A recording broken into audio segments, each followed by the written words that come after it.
माननीय केंद्रीय मत्स्य पालन, पशुपालन और डेयरी तथा पंचायती राज मंत्री श्री राजीव रंजन सिंह ने जम्मू कश्मीर के अनंतनाग में 100 करोड़ रुपये की एकीकृत एक्वा पार्क परियोजना को मंजूरी देने की घोषणा की।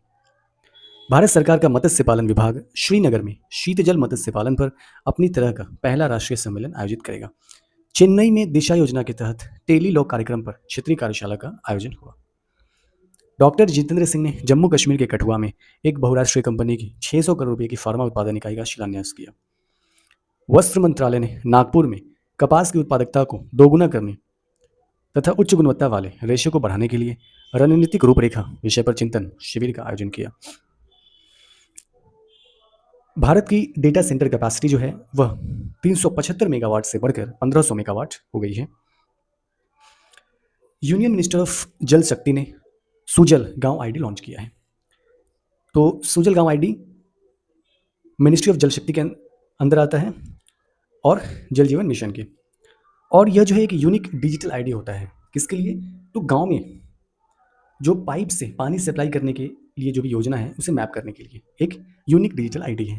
कौन? तो सुजल गांव आईडी। प्रधानमंत्री ने 22वें इंस्टॉलमेंट जारी किया है। इसका? तो पीएम किसान सम्मान निधि का। पीएम किसान सम्मान निधि क्या है कि किसानों को साल में 6,000 रुपया 3 किस्तों में मिलता है। यह ministry of agriculture and farmers welfares के अंदर आता है। 2019 में लॉन्च किया गया था। यह सेंट्रल सेक्टर स्कीम है, यानी पूरी तरह केंद्र सरकार इसे फंड करती है। इसरो ने CE-20 क्रायोजेनिक इंजन का समुद्र स्तर सी लेवल पर सफल हॉट टेस्ट किया। World para athletics grand pre 2026 में शीर्ष पर भारत रहा। भारत ने कुल 208 पदक जीते, जिसमें 75 स्वर्ण था और 69 रजत पदक थे। मयंक चक्रवर्ती भारत के 94th और पूर्वोत्तर यानी कि नॉर्थ ईस्ट के पहले ग्रैंड मास्टर बने।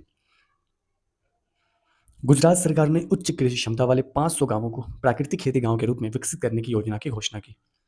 मुंबई में फिल्म लगान की 25वीं वर्षगांठ मनाई गई। अमेरिका और दक्षिण कोरिया के बीच संयुक्त सैन्य अभ्यास फ्रीडम शील्ड शुरू हुआ। ध्वनि स्पंदन नवाचार के लिए कर्नाटक को राष्ट्रीय पुरस्कार मिला। हाल में मेलास्ती उत्सव जो है इंडोनेशिया में हिंदू समुदाय के द्वारा मनाया गया। इसका उद्देश्य क्या है कि मानवता और दुनिया को बुरे कर्मों से शुद्ध करना और पवित्रता प्राप्त करना है। चिराग पासवान ने, जो कि केंद्रीय मंत्री हैं, इन्होंने PMFME इंक्यूबेशन सेंटर का शुभारंभ असम के सोनितपुर जिले के तेजपुर विश्वविद्यालय में किया। ईरान का सबसे बड़ा तेल टर्मिनल खारगद्वीप पर हाल में अमेरिका का हमला हुआ। यह ईरान का सबसे बड़ा तेल टर्मिनल है। यहाँ से ईरान का करीब 90% कच्चा तेल निर्यात होता है। ईरान के पास दुनिया के सिद्ध तेल भंडार का लगभग 10%, वो प्राकृतिक गैस भंडार का लगभग 15% हिस्सा है।